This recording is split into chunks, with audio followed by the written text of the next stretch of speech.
지켜볼 수 없다. 이제는 내가 직접 나서야 할 때가 된 것 같구나.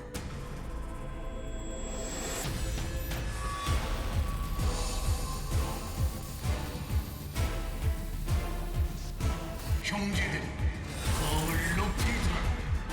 첫 번째 저수에게 더 이상 패배란 존재하지 않는다. 이 땅에 영광의 전투가 펼쳐지리라. 엔타로 GSL. I can't stop breathing. I'm only burning. We always run.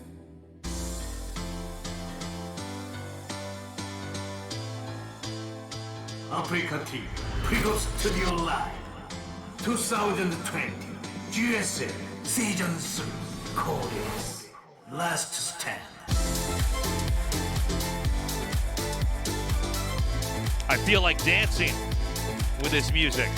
Yeah. This is good stuff. Guys, what's up? Welcome to another day here of the GSL Codex. It's Season 3. After wrapping up our, I guess, most disappointing finals of all 40-plus GSLs that we've done, we're here to redeem it with a better finals this time around and a better season overall. Before we really get into it, could I ask you a question real quick? Please. Are the Zealots' Psy Blades and the plasma shields that protect all Protoss things made out of the same thing? My guess is no. They're not made out of the same I'm almost 100% sure no. Okay. What about your guess here? I started to question it for a moment. I feel like if... Sorry, go ahead. Well, I was watching that starting video, and Artanis is like, he's standing there, he's like, oh, I need this gauntlet thing. He starts putting it on. I'm like, don't you have plasma shields? And I'm like, but armor upgrades exist, and here's plasma the problem. upgrades exist. Why don't you put armor on your plasma shields instead of on your body? That would scale better. If the Psy Blades are made out of the same material that the shields were, I would imagine after a couple of attacks they'd all be gone. You would have run out of them. Yeah, that's a good yeah. point. A Zealot could maybe fight for 20 seconds, and then it's over. He's got to run. That's what Charge was actually for. So we finally have a great balance suggestion That's for the right. game. Yeah. Blizzard, hope you're taking notes. Today, Dark Creator, TaeJa, and Zest. Now, this is one where there's definitely favorites and definitely underdogs here. Creator, a great player, but consistently not getting deep in GSL. Always in GSL, but never advancing too far. Dude, yeah, no, it's a tragic story, him. And then, of course, we have Dark and Zest, who are both semi-slumping right now, I think, but were doing great like 6 months ago.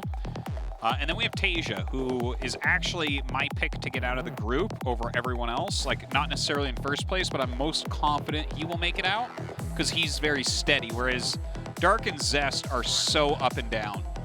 Yeah. Holy you're right. crap, they're up and down. Like, this guy right here, he was the best Zerg in the world at the end of last year. In the old days. Whole last year, he looked amazing. When they gathered in groups. Yeah. Whenever I see pictures of those days, I'm like, you fools, why aren't you wearing masks? Wear your masks. You're going to cough on each other and get coronavirus. Back when players and casters flew on metal birds. Crazy things. Crazy things. But we've seen this with a lot of players. To what you were saying about him kind of semi-slumping here, we've had players who have come out and dominated everything, and then it just, they can't write it out. Yeah. And we're going to see if Dark can redeem that a little bit here today. Hoping to end the year on a strong note here as far as GSL goes. Now, Creator, look, this guy is skilled. If you've been following the GSL for the last 10 years, you can definitely say he's consistently been here for all of it. He probably has the weakest mentality of all the pro gamers. I agree 100%. And I think he's on some level his own worst enemy. Oh, for sure. And like I bet you he'll play like a magnificent game and then screw something up and then just fall into a pit of despair and lose from there. It's possible. It's absolutely possible. It's also tricky for him, right? Because Dark is clearly supposed to win here. Yeah, he is. I wanted to talk about our other players, but we're actually going into this a little bit faster than we normally do for the show. Anyways, game 1 is starting. This is Dark vs. Creator on Ice and Chrome. The winner goes to the winners match, Group B of the GSL. 영광의 전투가 펼쳐진다. GSL을 위하여.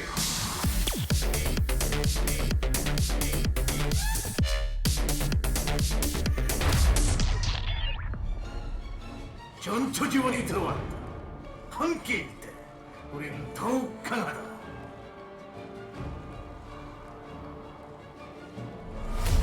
드래곤 피닉스 게임 딱 악령.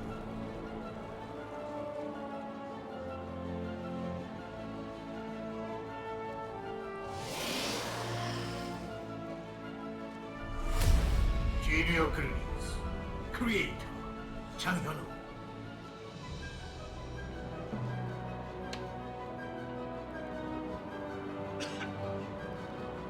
So, Creator's a player, and stay with me on this one because this might sound a little bit weird at first, but Creator's a player in Sorry, some you ways. lost me.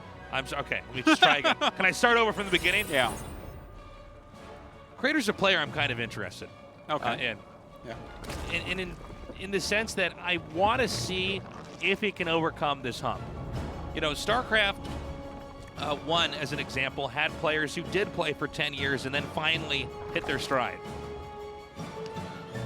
And, you know, Creator is clearly a player who's good enough to get through brackets, that's for sure, to take out good players, but he's not able to polish up his play in the way that the other top players have, despite being among them.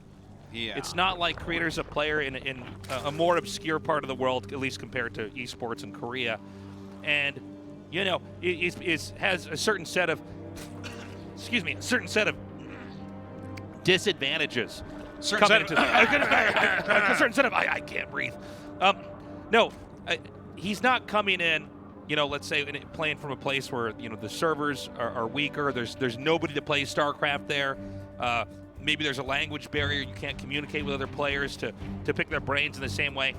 He definitely is in the place where if you're going to excel in StarCraft, you can do it. And he does get to a very high level. He qualifies for GSL more times than I can count. Yeah, it's a decent amount. I'm waiting to see when or if he will ever be able to get to the next level. And not just do it as far as results, but do it as far as play. Well, he was there in 2012, right? He was really fantastic in 2012, and he's basically slumped ever since.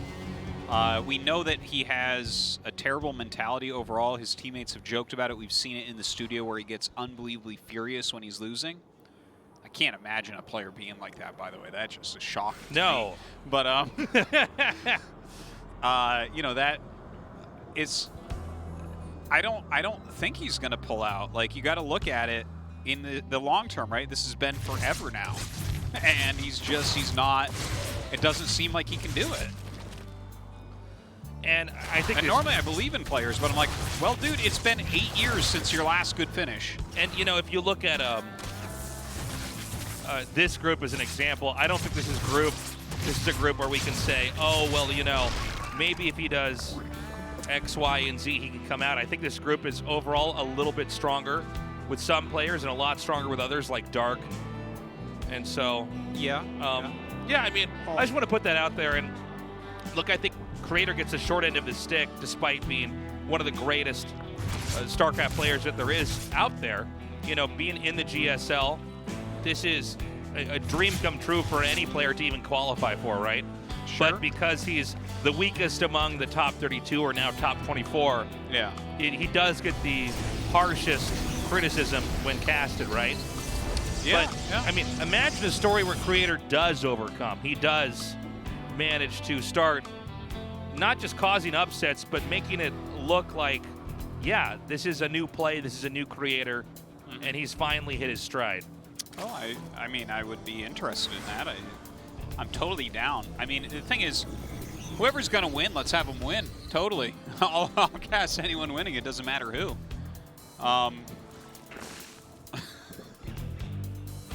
What are you giggling about, Artos? Just the stupidest. I had the stupidest joke played out in my head. It was just. But look, I mean, he's already playing all right this game, right? He got 4 kills with his Adept, which is really nice. And look at this. He gets an additional 8. That's really reasonable. Like, he's done some good harassment so far. He's playing a solid game here.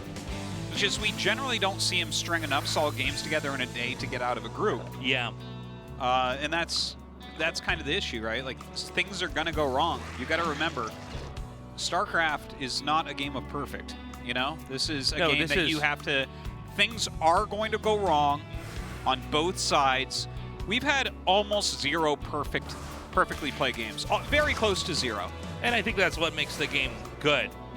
You know, I think especially before StarCraft 2 came out, or a lot of people, you know, that think they understand how the game works but don't really understand it, assume that what the best games are both players playing completely perfectly. That's, first of all, almost never happening. Never happens. But second of all... And even whatever we think is perfect, there's actually above that. Right. Because as you start getting closer to perfect, you figure out other things you can do. So, like, perfect doesn't truly even exist. But also, this is a game of chaos. It's a game about putting out fires constantly. Yeah. You know, I mean, in StarCraft 2, they tried to make it easier, so to speak, by having everything mechanically be simpler. And it is. You can do all your inputs in an easier way, but then the game goes faster, right? And so that's what you get. But before we talk any more about that, we're about to see a push commence here and off of 3 bases. He hit this reasonably well. He actually has a lot of energy on these sentries. And I think if Crater's going to win with a push, this would be the situation, at least, where it could be the case. This is realistic. Okay. Kind of dodges those vials. Throws down some good force fields. Some of them get broken. Starting to take down these spores so he can get that prism up closer. He can use that Phoenix as well.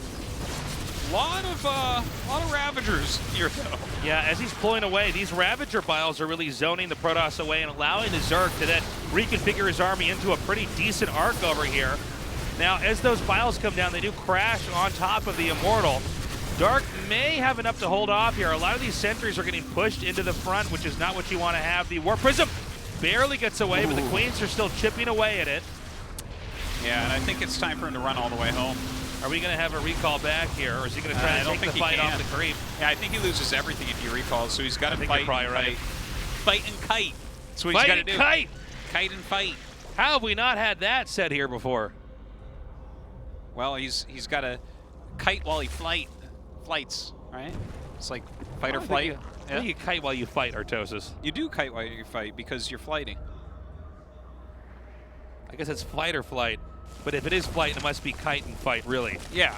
That's what we're trying to do. It's okay, always we got fight. it. We solved Unless your units are faster, then it's just flight. Yeah. But your units aren't faster here. You're just a Warp Prism. Yeah. Now, the push was held. 4th base is being secured now here for Dark. We just see the Warp Prism coming out. That's the only Warp Prism that Protoss has, so I was wondering if maybe there was a second Warp Prism that he could try to push in here with. But let's see if this can do much, you know. This is a good next step in the game to try to keep the damage output there and try to keep the Zerg under control. The problem is that Dark is incredibly good at the balancing act of continuing to take the lead in the economic race in the game while holding off, not just holding off what's coming at him, but actually trading so well that a lot of times the aggressor ends up exchanging poorly. Well, this is actually getting very interesting. I gotta say, I like Creator's play this game. I think he's played a beautiful game so far. And now he's going into double Robo Disruptor with Blink. Whereas we see Dark, he's going up to Hive, he's going up to Lurkers, which is, I mean, I think that's the right way to approach this right now, for sure. We definitely have some trending in ZVP going for Lurkers in the later game. But I do like the fact that he's going Disruptors here. I think that this is going to give him some potential if he micros very, very well. Okay, this is not a bad catcher on this Disruptor. He's not going to be able to save. Oh, that was pretty sick. Oh, great save there by Creator. That was beautiful. That was really good micro. That was so cool. The Disruptor shot on the Disruptor. The Lynx spread away, and then it shimmies over to the side. The force field save it. That was so cool.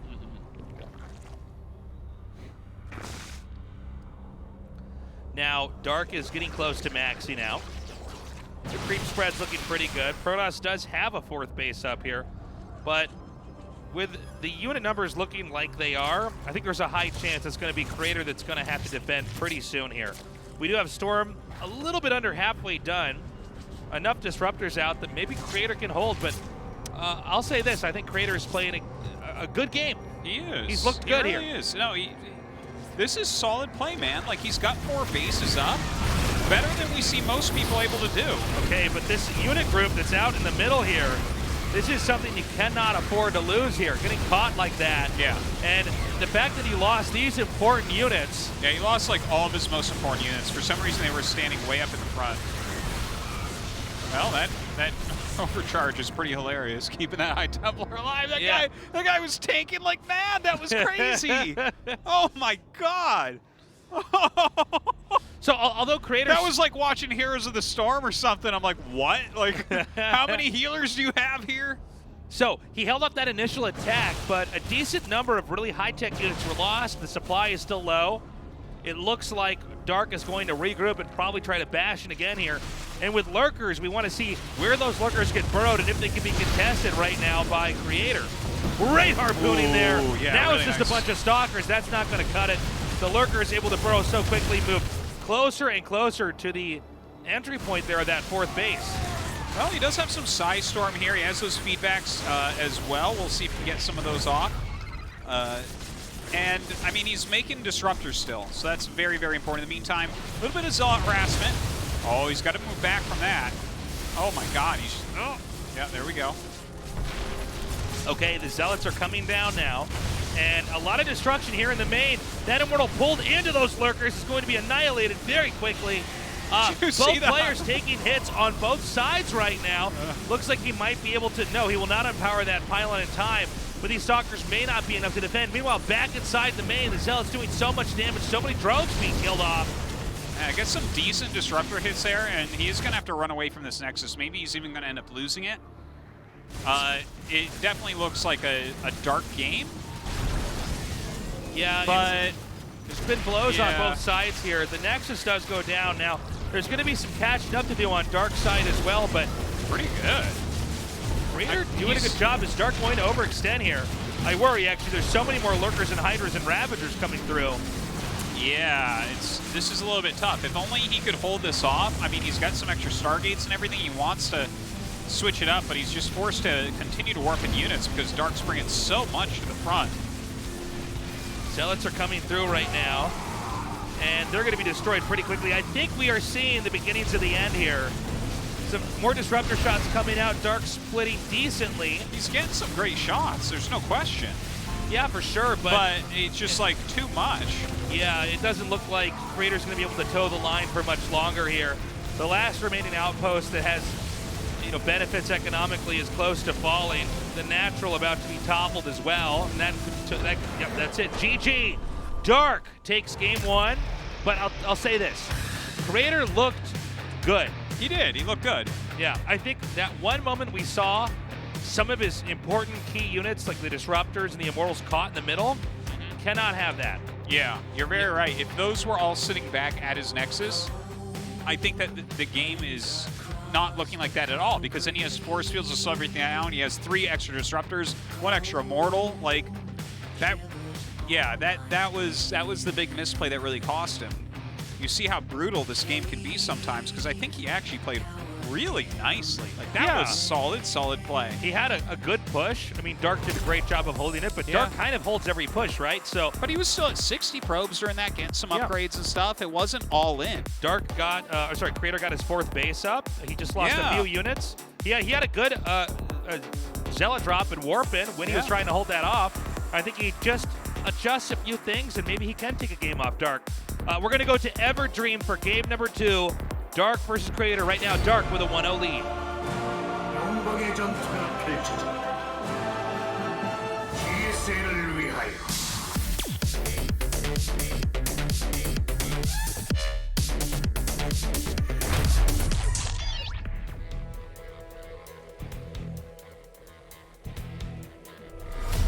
리본 피닉스 게임. 딱 안녕.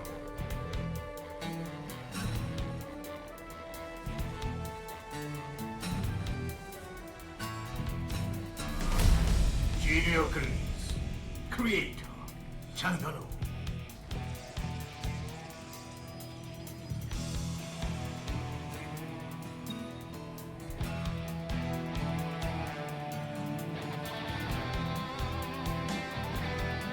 All right.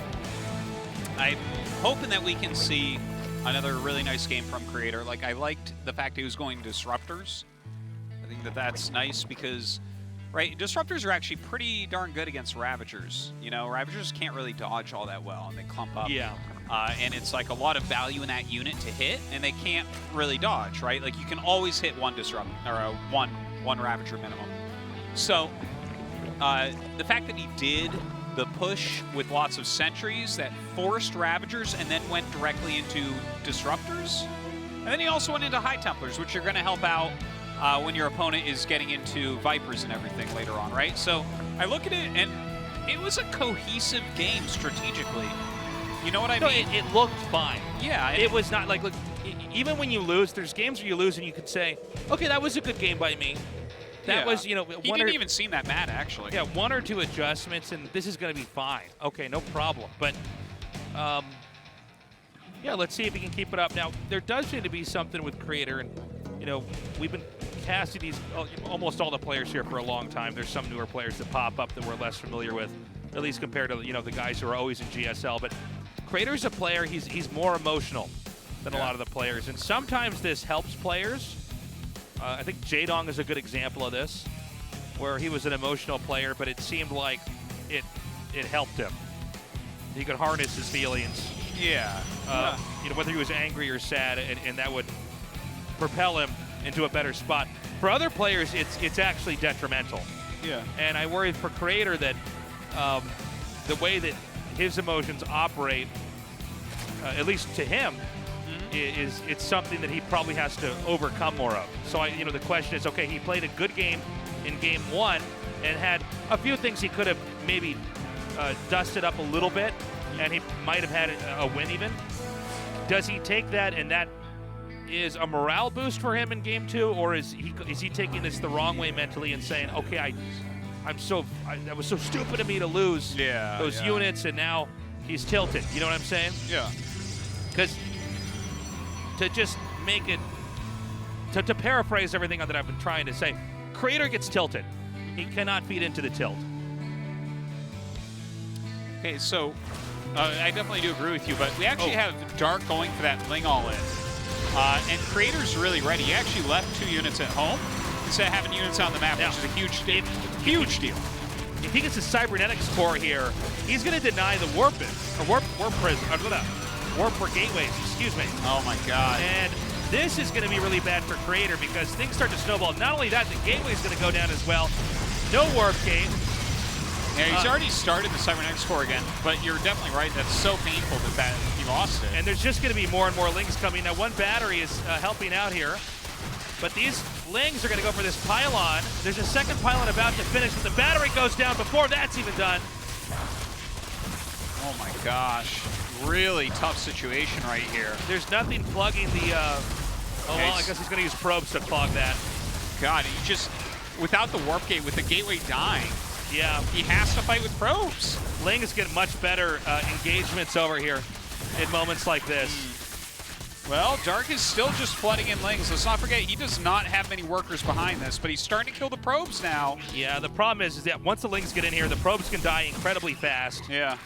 There's one Immortal coming out here. Now, Lings are actually pretty good against Immortals if they get the surround, and they do get that surround, but the Zealot might be able to break a hole through here. Yeah, look at this. The nice drill there, actually, on those probes. And we'll save the Immortal for now, at least. The Zealot doing a lot of work as well. The worker count's now even, and Lings are not stopping. He is not droning up behind this. More Lings coming in. The Immortal is taken out. Oh, brutal. Now, there's no second Immortal on the way here. It's just Adepts. And Adepts, they can be surrounded and probably can't shade away in time. I think just barely Creator did not hold. GG, Dark takes game 1. Wow.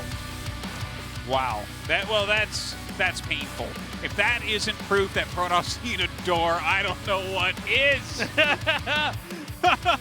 No, that was tough. You know, that build has been floating around this entire year, and Dark chose a location for it where it actually wasn't even optimal in my opinion, because a lot of times the 2 Adepts are out on the map when you hit, but Creator just sat there and still could not hold. He almost did though. Yeah, it was close at times. It's just too bad. If Warp Gate had finished, he would have held that 100%. Even if he didn't get Warp in then, it's when the new gates finish and he couldn't get units out of them. Yeah. But once Warp-In is denied, your units are coming out just slow enough. There's not much you can do. Up next, TaeJa versus Zest. We'll be right back. We say